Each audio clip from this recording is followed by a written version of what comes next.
Glória a Deus, manhã de quarta-feira, e nós estamos aqui para mais um devocional. Oh, Jesus! Eu acordei, mas a voz não acordou ainda não. Glória a Deus pela sua vida, cada um que está chegando aqui, seja muito bem-vindo. Nós vamos hoje falar do tema o preço de não construir na rocha.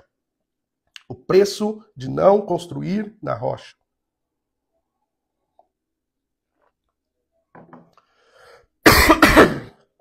Oh, Jesus. Vamos lá. Vai dar certo.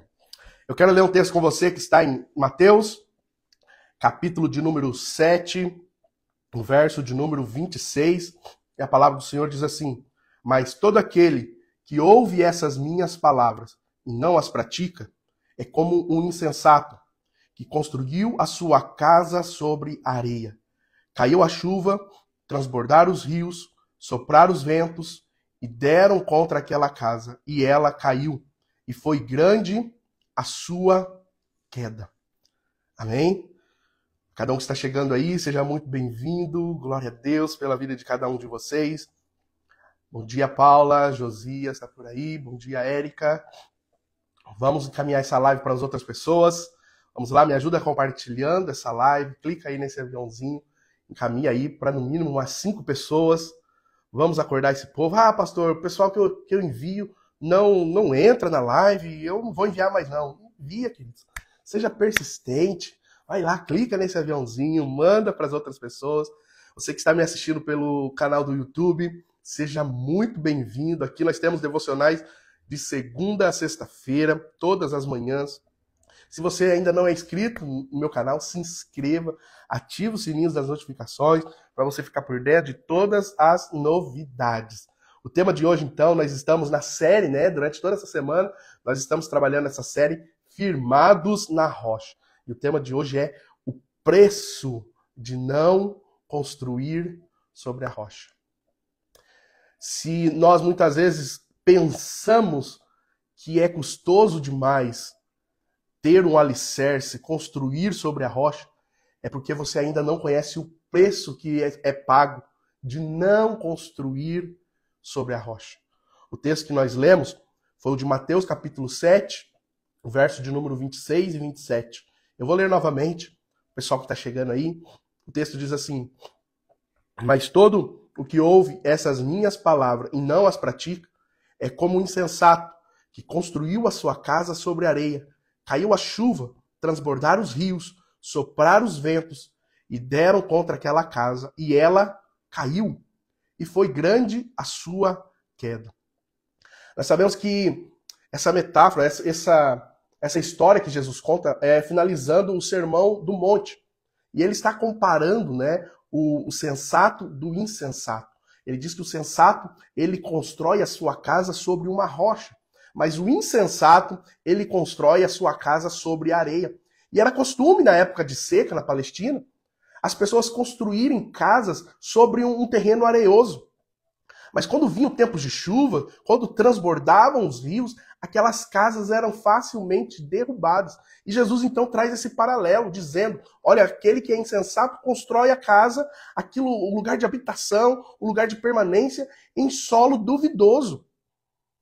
Mas aquele que é sensato, ele cava a terra, ele encontra a rocha firme e ele começa a construir o alicerce daquela casa em cima, com base, né, no fundamento que é aquela rocha. Mas o que eu e você precisamos entender é que as duas casas, elas são aparentemente iguais, porque o alicerce ele é invisível, a rocha ele é invisível, ele está no fundo da terra. Mas o que diferencia as duas casas não é que uma passa pela tempestade e a outra não. Porque ambas passam por tempestades.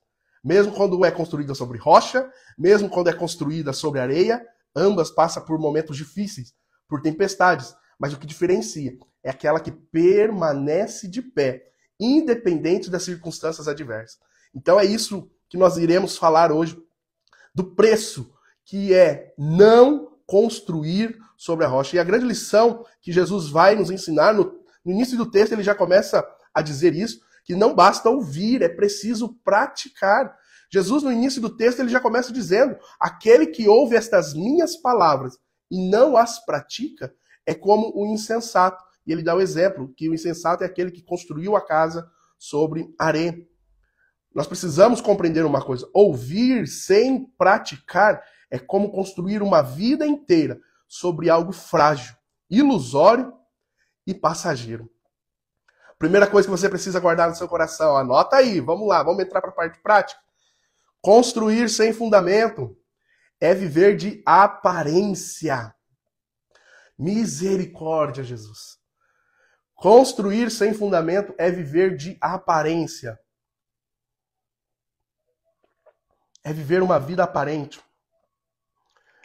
A aparência é de um cristão fervoroso, firmado, mas só basta a primeira dificuldade. O bichinho já espana, já não vai, a palavra já não entra no ouvido dele mais, né? Aquelas pessoas que falam assim, quando eu vi eu já falei, quando eu vi eu já fiz.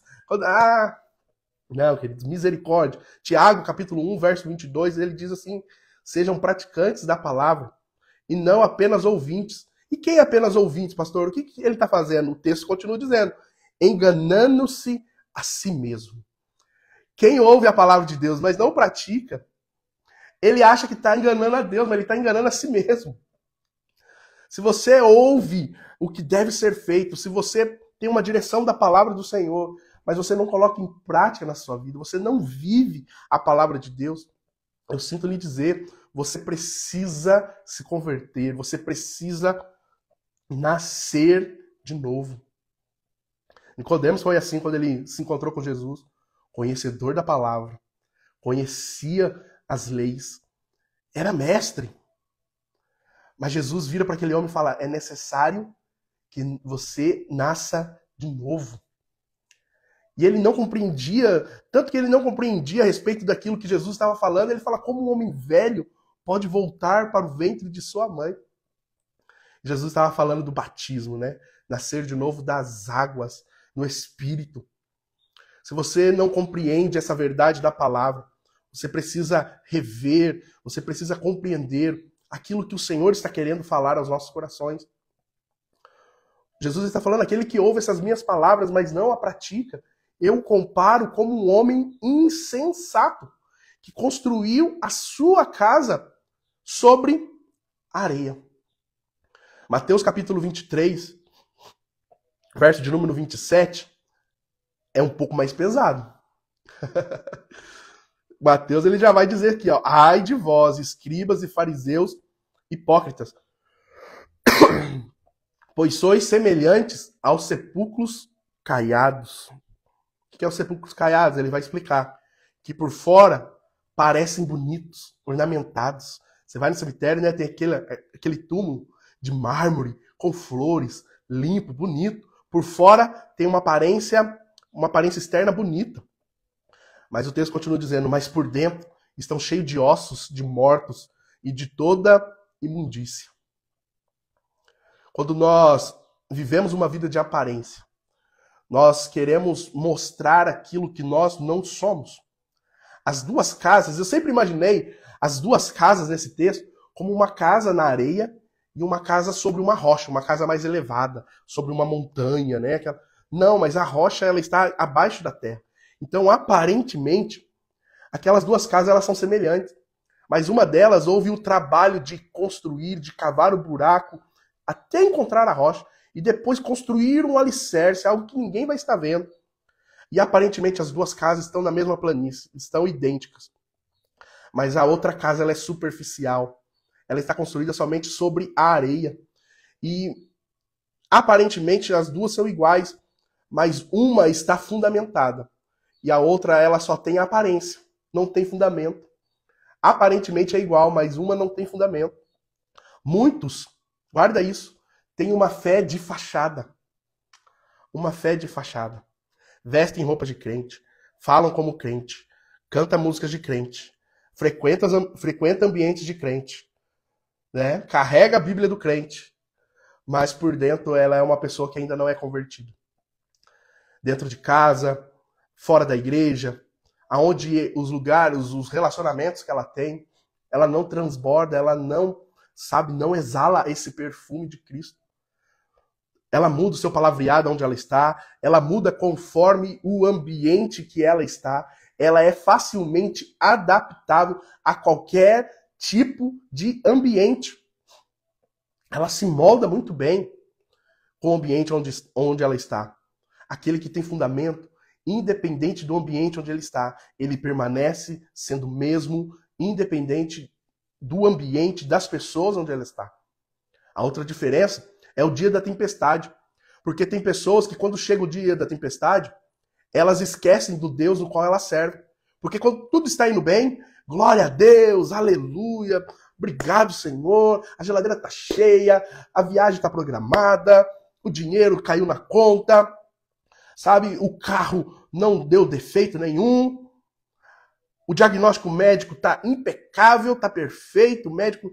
Aí é glória a Deus, aleluia, é louvor na casa, e vamos para a igreja, e vamos, Deus é bom demais, mas é a primeira circunstância ruim.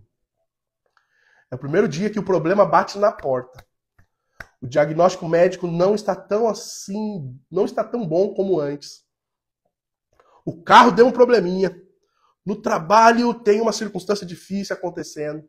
Aí é questionamentos. Por quê? Meu Deus, mas por quê? Por que está acontecendo isso? E não quero ir na igreja, hoje eu não vou, né? Começa a se rebelar contra Deus. Mas isso não foi a circunstância que fez você viver isso. A circunstância somente revelou quem realmente você é. Porque quando nós olhamos para homens e mulheres de fé, na palavra do Senhor, são pessoas que, independente das circunstâncias que estavam vivendo, permaneceram fiéis ao Senhor.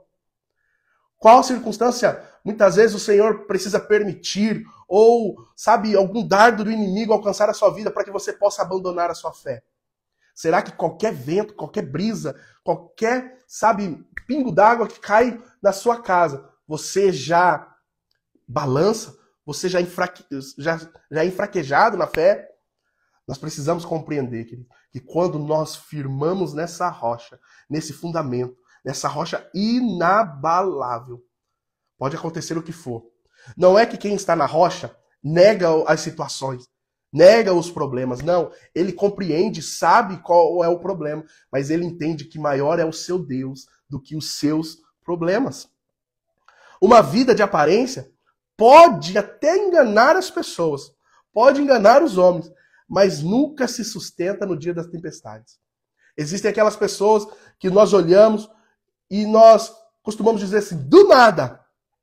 Nossa, do nada fulano desviou. Nossa, do nada fulano abandonou o casamento, abandonou a família. Do nada fulano, olha só, aconteceu aquilo, caiu no pecado. Não é do nada, queridos. Não é do nada. A tempestade não veio para derrubar, mas veio somente para revelar quem verdadeiramente aquela pessoa era. Então, a primeira coisa é construir sem fundamento, é viver de aparência. Não queira viver de aparência, queridos. Não queira ter um casamento de aparência. Não queira ter uma vida profissional de aparência. Seja autêntico, seja verdadeiro. Busque, sabe, o fundamento. Busque viver na palavra, busque praticar a palavra de Deus todos os dias. O segundo ponto é, as tempestades revelam o verdadeiro fundamento. 1 Coríntios capítulo 3, verso 11 diz isso. Porque ninguém pode colocar outro fundamento, além do que já está posto, que é Jesus Cristo. Se alguém constrói sobre esse fundamento, utilizando ouro, prata, pedras preciosas, madeira, feno ou palha, sua obra será mostrada, porque o dia a trará a luz, pois será revelada pelo fogo, que provará a qualidade da obra de cada um. O nosso fundamento precisa ser Cristo, queridos. Nós não podemos estar fundamentados em outra coisa, a não ser Cristo. João capítulo 16, verso 33 diz, tenho-vos dito isso, para que em mim tenhas paz. No mundo tereis aflições, mas tende bom ânimo. Eu venci o mundo. Queridos, o problema não é se passaremos por tempestade, se enfrentaremos tempestades, mas sim quando. Porque ela é inevitável. O dia mau existirá. A tempestade, ela virá. As coisas adversas acontecerão. Seja você alguém firmado na rocha ou não. A tempestade, ela vai vir. A tempestade, ela vai acontecer na vida do bom, na vida do mal, na vida do fiel, do infiel, na vida do sensato e na vida do insensato. A tempestade acontece na vida de todos. E existe uma coisa que a tempestade ela vem para mostrar. É aonde verdadeiramente nós estamos fundamentados. Ela revela se Cristo é realmente a nossa rocha, o nosso alicerce, o nosso fundamento, ou se nós estamos firmados sobre a areia. Existem tempestades, queridos, que nós valorizamos tanto o tamanho dela, mas muitas vezes não percebemos a tempestade ainda maior que a pessoa do nosso lado está passando. E o interessante disso é que as pessoas que estão passando por tempestades ainda maiores do que nós estamos passando, estão firmes, estão fiéis, no seu rosto tem um sorriso, nos seus lábios tem um cântico, um louvor. Não é que eu estou menosprezando a sua tempestade, mas tem muitas vezes que nós supervalorizamos a tempestade, achando que nós estamos passando pelo pior momento de todas as pessoas, que todas as pessoas já passaram. Mas não, você precisa compreender que nos tempos bons e nos tempos ruins, Deus continua sendo Deus. Deus continua te sustentando. Ele não mudou nada ao seu respeito. Ele permanece sendo Deus, ele permanece te amando, ele permanece cuidando de você. A tempestade, ela vem para todos. Mas quando nós estamos firmados nele, quando a nossa alegria é ele, quando, sabe, nada e nem ninguém pode tirar o amor que existe em nós por Cristo Jesus. As tempestades, elas podem vir de qualquer jeito. Sabe, quando nós damos mais ouvidos às tempestades do que a palavra de Deus, nós estamos dizendo que aquela tempestade, ela foi suficiente para arrancar a minha confiança e o meu amor em Deus. Nós estamos dizendo assim, Deus, a minha confiança e o meu amor por ti, ele é tão frágil que essa tempestade já foi suficiente para arrancar isso de mim.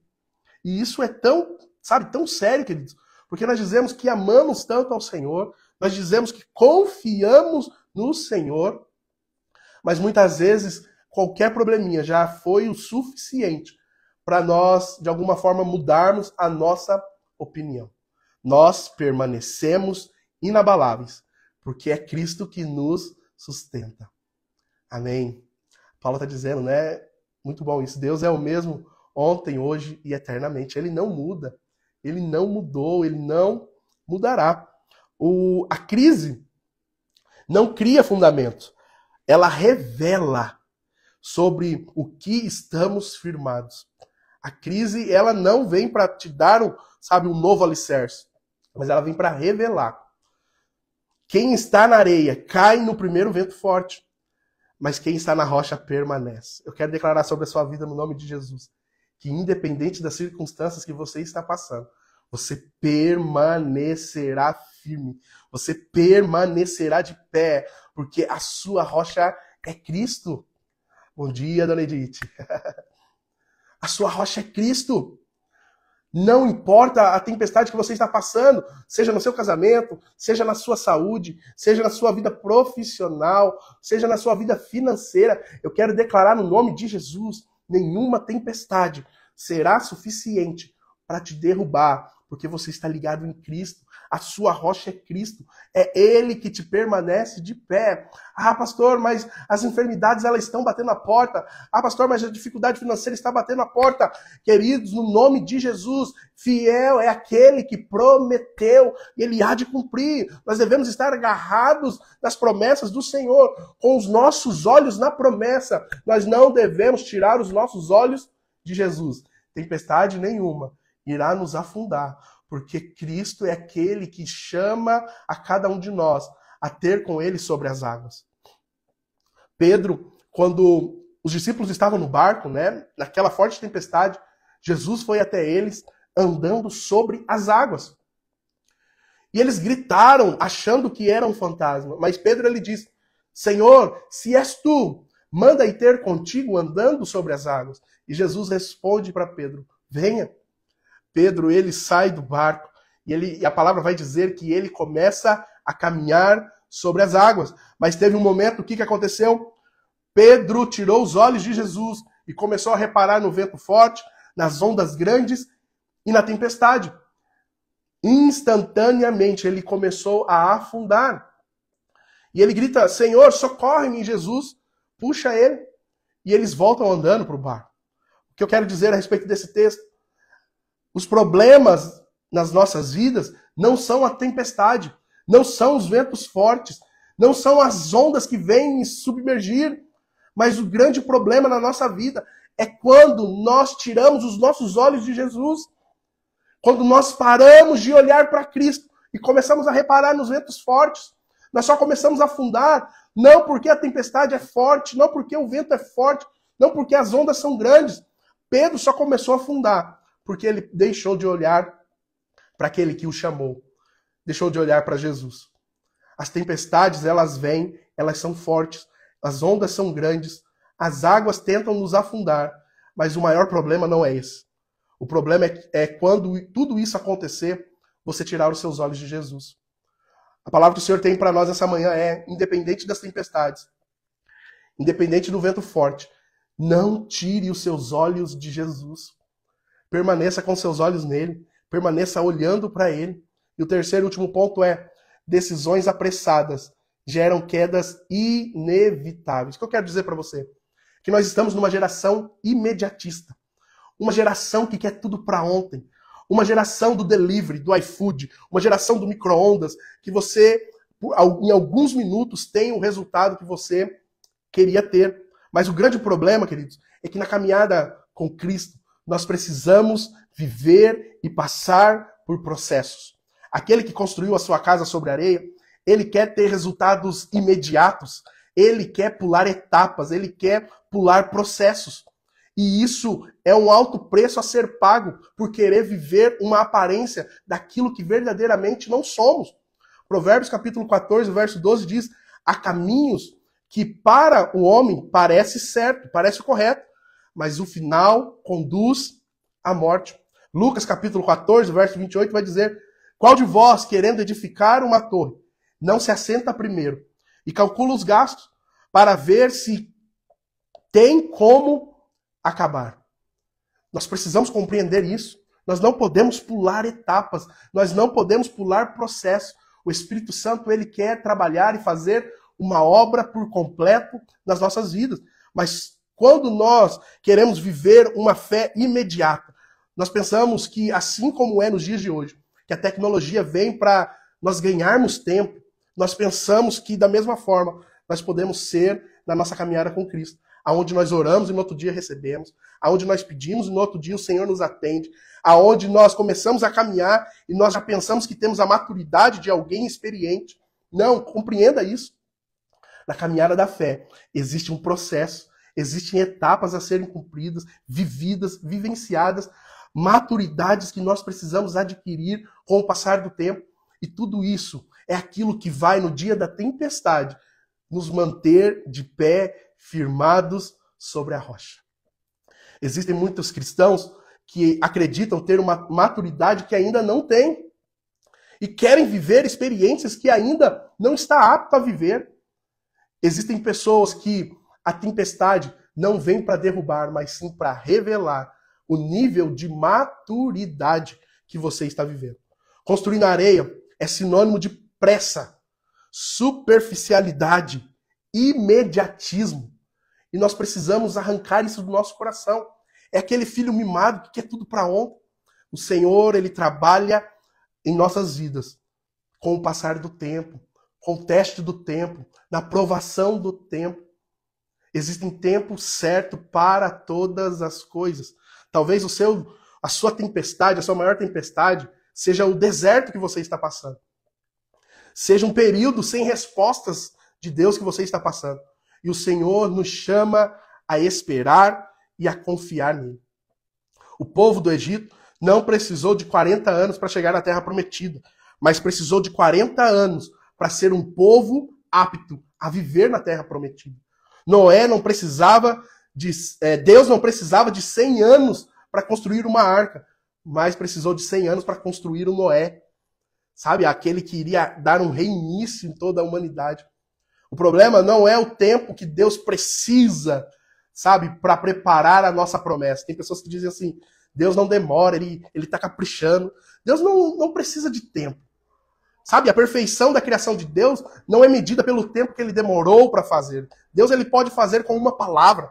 Deus ele pode fazer em um instante. Com uma palavra ele criou as coisas desse mundo. Deus ele não precisa de tempo para cumprir a sua promessa sobre as nossas vidas. Mas o maior tempo que isso leva para acontecer, para a promessa se realizar nas nossas vidas, é nós estarmos preparados para recebê-las. E isso vai tempo, queridos.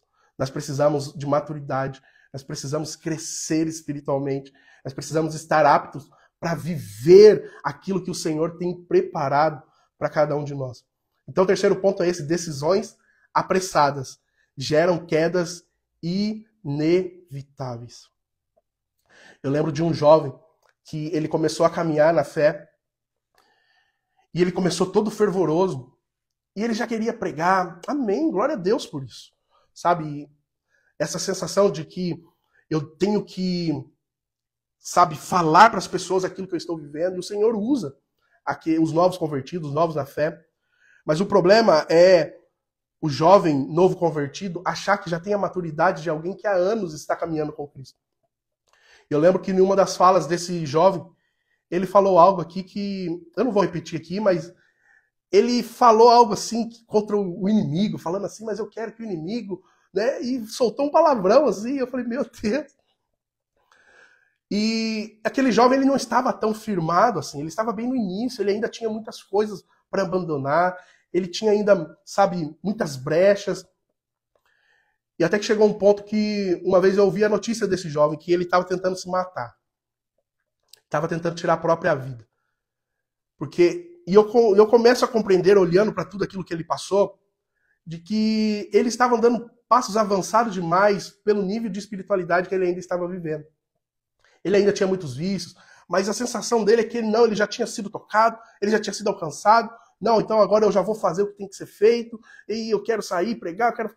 Cara, primeiro, sabe, trabalhe o seu interior, deixa o Espírito Santo tratar com você, deixa o Espírito Santo curar suas feridas. O Senhor está dizendo, vinde a mim, todos vós que estáis cansados e sobrecarregados. Deixa o Senhor tratar com você primeiro, para que daí sim você possa pisar em terrenos, você possa de alguma forma batalhar, sabe, uma guerra, uma batalha que você está forte o suficiente para, de alguma forma, vencê-lo. Mas aquele jovem não, ele já foi para cima, e ele já começou a guerrear contra, sabe, o reino celestial do mal, e quase que ele foi derrotado por não compreender o nível de espiritualidade que ele estava vivendo ainda. Para nós finalizarmos, o preço de não construir na rocha, ele é alto, queridos. Se existe um preço a ser pago para construir na rocha, maior ainda é o preço de não construir sobre ela.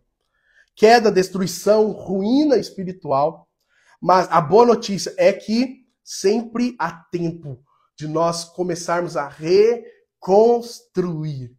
Se as tempestades de alguma forma balançou a sua casa, se a tempestade de alguma forma te desestabilizou, eu tenho uma palavra para você. Há tempo para nós reconstruirmos aquilo que com o tempo foi perdido. O Senhor tem restituição para você. O Senhor tem uma restauração. Se as tempestades que vieram, se as chuvas fortes que vieram, de alguma forma te abalou as estruturas, se de alguma forma derrubou a sua casa, eu quero declarar no nome de Jesus, ainda há tempo para reconstruir, começar a viver a palavra e não somente ouvi-la, começar a colocar em prática, começar a buscar ao Senhor de todo o seu coração. Existe restituição do Senhor para a sua vida. Existe uma reconstrução que está prestes a ser feita, assim como Neemias reconstruiu os muros de Jerusalém. O Senhor, ele quer reconstruir a sua história, reconstruir a sua casa, reconstruir o seu casamento, reconstruir a sua vida profissional, financeira, conjugal, a sua saúde. O Senhor, Ele pode restituir, Ele pode te curar. Aquele que está cativo, existe libertação. Para o enfermo, existe cura. O Senhor, Ele tem um tempo novo para cada um de nós. Ei, compreenda uma coisa, se a tempestade veio e derrubou aquilo que não estava alicerçado em Cristo, não é um ponto final na sua história. Tudo isso que você está vivendo não passa de uma situação momentânea. O Senhor não colocou um ponto final na tua história. Isso faz parte do teu caminho, mas não é o fim do seu trajeto. Isso faz parte, mas não é o fim. Então guarde isso no seu coração.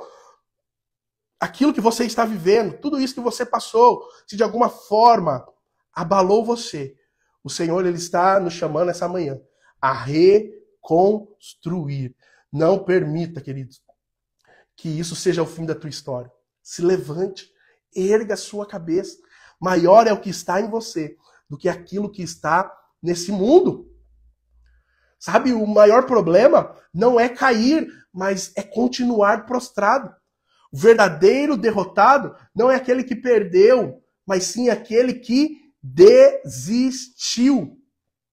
A verdadeira derrota não acontece quando você perde, quando você cai, quando você falha. A verdadeira derrota só acontece quando você decidiu desistir. A palavra que o Senhor tem para nós essa manhã, receba o nome de Jesus. É tempo de recomeçar, é tempo de levantar a cabeça, é tempo de reconstruir. O vaso quebrado, o oleiro, ele pega aqueles cacos e ele começa a reconstruir. E daqueles cacos, ele faz um vaso novo. A luta está dizendo, no fundo do poço, traz lições que o alto da montanha jamais traria. Isso aí. Glória a Deus. O Senhor, Ele usa essas circunstâncias, essas situações, para nos ensinar. Eu quero orar por você. Nós já passamos aí 5 minutos, meu Deus, do nosso horário, mas eu quero declarar sobre a sua vida, no nome de Jesus, que você não será um cristão que vive por aparências, mas você estará fundamentado, firmado na rocha que é Cristo. Quero declarar no nome de Jesus que os ventos não será maior do que o seu Deus, né? Eles não são, mas muitas vezes nós fazemos dos ventos maiores do que o nosso Deus. Nós olhamos mais para a tempestade, assim como Pedro. Nós olhamos mais para as tempestades do que para Jesus que está diante de nós. E eu quero declarar no nome de Jesus que se de alguma forma, algum dia, as tempestades derrubou alguma área da sua vida, é tempo de reconstruir aquilo que foi perdido. O Senhor, Ele tem restauração para cada um de nós. Antes disso, tira um print aí. Tira um print e posta na sua rede social, me marca lá e nós iremos, eu vou repostar, mas nós precisamos compreender que maior é o meu Deus do que qualquer tempestade. Nós vamos escrever isso, amém? Maior é o meu Deus do que qualquer tempestade. Grava isso. Maior é o meu Deus do que qualquer tempestade. Tira um print aí da tela, bem legal. Escreva essa frase, me marca. Maior é o meu Deus do que qualquer tempestade. E nós vamos repostar isso nas nossas redes sociais. Amém? Senhor, nós te agradecemos nessa manhã. Te louvamos, te exaltamos pelo teu amor, pela tua graça, pela tua infinita misericórdia. Senhor, que a cada dia mais nós possamos estar firmados em Ti, firmados na rocha inabalável que é o Senhor. Pai, eu quero orar por cada um que nesse momento está nessa live ou está assistindo ela gravada. Declarar que nós estamos firmados em Ti. Quero declarar, Pai, que a cada dia mais essas pessoas não sejam apenas ouvintes, mas praticantes da Tua palavra. Nessa manhã nós pedimos, Pai, que o Senhor esteja nos protegendo, nos guardando e nos livrando. Nós consagramos o nosso dia ao Senhor. Te pedimos, Espírito Santo de Deus, vá diante de nós, abrindo os caminhos, nos livrando de todo o mal, nos protegendo, abrindo os nossos olhos para as oportunidades e que nós possamos, nesse dia, viver o Teu sobrenatural. No nome de Jesus. Amém e amém. Queridos, Deus abençoe. Hoje é dia de culto fé na Lagoinha, aqui em Santo Antônio da Platina, às 8 horas da noite. Hoje eu estarei com o pessoal da Lagoinha, lá em Santa Cruz do Rio Pardo, com o meu querido pastor Fernando. Eu estarei lá ministrando a palavra de Deus. O Mike vai estar ministrando na igreja aqui em Santo Antônio. Então vamos juntos, queridos. Vamos estar em comunhão, ouvindo uma palavra de Deus. Não basta começar o dia bem, mas vamos terminar o dia bem também, em comunhão com os nossos irmãos. Que Deus abençoe seu dia. Tchau, tchau.